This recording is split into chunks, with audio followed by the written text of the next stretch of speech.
Let's talk about Arnold Schwarzenegger and the serious cash he raked in, movie by movie. It's a wild ride, mirroring his own journey from an Austrian bodybuilder with a thick accent to one of the biggest movie stars on the planet. It all started, as many humble beginnings do, with peanuts. For his very first film, Hercules in New York, 1970, Arnold wasn't even Arnold Schwarzenegger. He was billed as Arnold Strong because the studio thought his real name was too complicated. Fresh off the boat, barely speaking English, he wasn't exactly in a position to negotiate. Reports suggest his pay was around $12,000. It was less about the money and more about getting a foot in the door, even if that door led to a bizarre low-budget film where his voice was dubbed over. That break came with Conan the Barbarian, 1982. This was the role he was seemingly born to play. Director John Milius saw past the accent and recognized the raw physicality needed. Finally, a leading role in a major studio picture. His salary reflected this step up, reportedly hitting $250,000. Not bad, but considering the film's success and grueling demands, it wasn't superstar money yet. It proved, however, that he could carry a film and that audiences would buy tickets to see him. Conan the Destroyer, 1984, followed quickly, and while the film wasn't as well regarded, Arnold's star was rising. His pay saw a decent bump, reaching $350,000. Reflecting his established status as Conan. Then came the game changer, the Terminator, 1984. James Cameron initially wanted Arnold for the hero role, Kyle Reese, but Arnold was drawn to the villain. It was a low-budget sci-fi flick, and Arnold wasn't yet demanding millions. He reportedly earned $75,000 for the role. It sounds low, but it became one of the best investments he ever made. The film was a surprise smash hit, critics loved it, and his portrayal of the relentless cyborg became instantly iconic. "I'll be back" entered the lexicon, and Arnold was no longer just a barbarian. He was a sci-fi action icon. This film's success was the launchpad for the mega salaries to come. Now the floodgates open. Hollywood knew Arnold meant box office gold, especially in action. Commando, 1985, saw his salary jump significantly, reportedly hitting $2 million. It delivered exactly what audiences wanted. Raw Deal, 1986, followed a more standard gritty thriller, netting him around $3 million. Then came Predator, 1987, a sci-fi action classic. Facing off against an alien hunter, Arnold was in his element. His paycheck continued its climb, reaching $3.5 million. He was consistently delivering hits. The Running Man, 1987, another sci-fi action flick based on a Stephen King story, kept the momentum going. His salary pushed further, around $5 million. But Arnold wasn't just about action. He was smarter than that. He wanted longevity and knew he couldn't just play killers forever. Teaming up with director Ivan Reitman and Danny DeVito for Twins, 1988, was a stroke of genius and a massive financial gamble that paid off spectacularly. Arnold, Reitman, and DeVito reportedly agreed to take zero salary up front in exchange for a significant percentage of the film's gross profits, around 40% combined, according to some reports. But it was a smash hit, grossing over $216 million worldwide. Arnold's share was enormous, estimated to be somewhere between $35 million and $40 million, possibly even more. This deal fundamentally changed how he approached his contracts, proving back-end points on a hit could dwarf even massive upfront salaries. It also proved he could be funny. Now he was truly a megastar,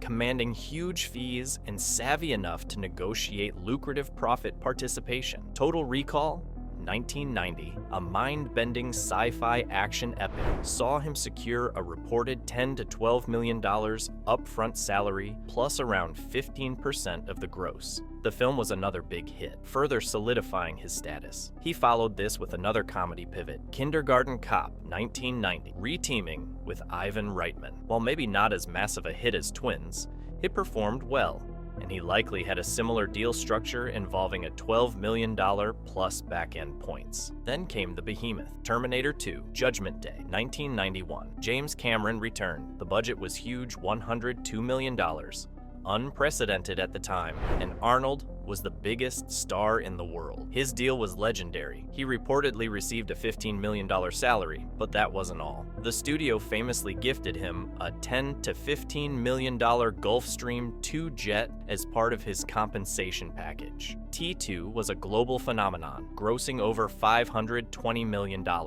Arnold's total take-home from the film, including the jet and profit participation, was astronomical, solidifying him as one of the highest-paid actors ever. Then came Batman and Robin, 1997.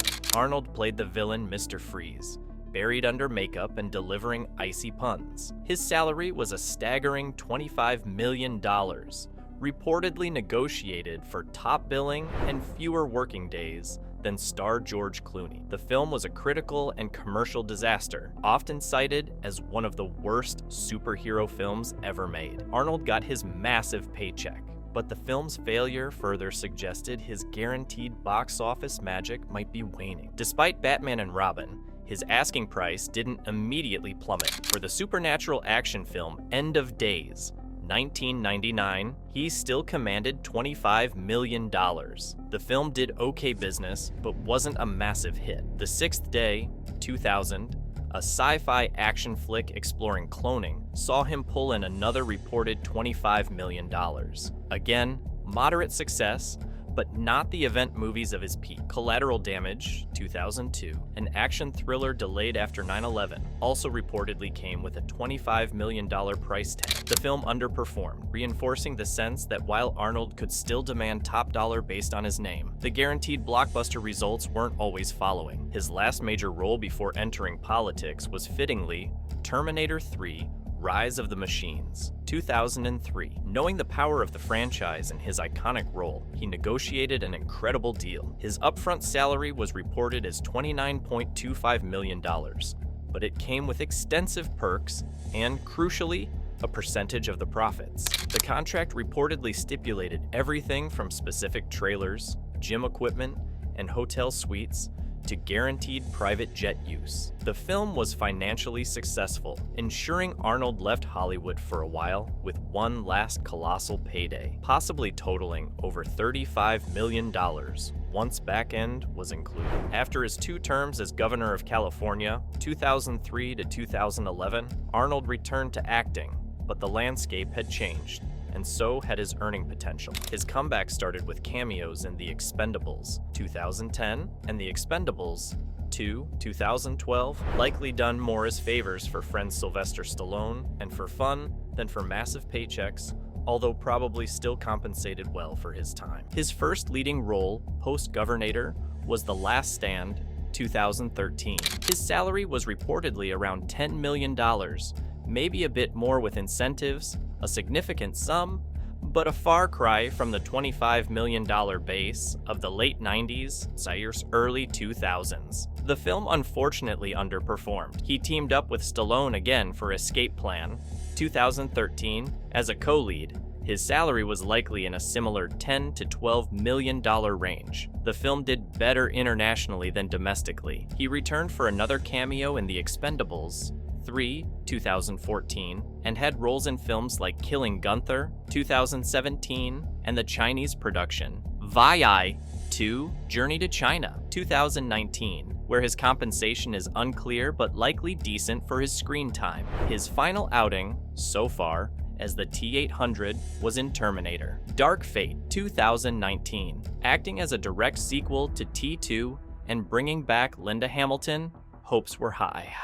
Arnold had a supporting role this time. His salary isn't widely publicized, but given his history and producer credit, it was in the $10 to $15 million range, plus potential back-end, though less than his peak T3 earnings due to reduced screen time. Unfortunately, despite better reviews than Genesis, the film disappointed at the box office, seemingly putting the franchise on ice again. Most recently, Arnold successfully transitioned to the streaming world with the Netflix action comedy series F UBAR 2023. While series salaries are structured differently, often per episode, as the lead star and executive producer of a high-profile show, Arnold's compensation is undoubtedly very lucrative, likely placing him among the higher-paid streaming actors, earning $1 million per episode. Looking back, Arnold Schwarzenegger's paychecks are a fascinating barometer of his Hollywood power. From barely anything for Hercules to the dizzying heights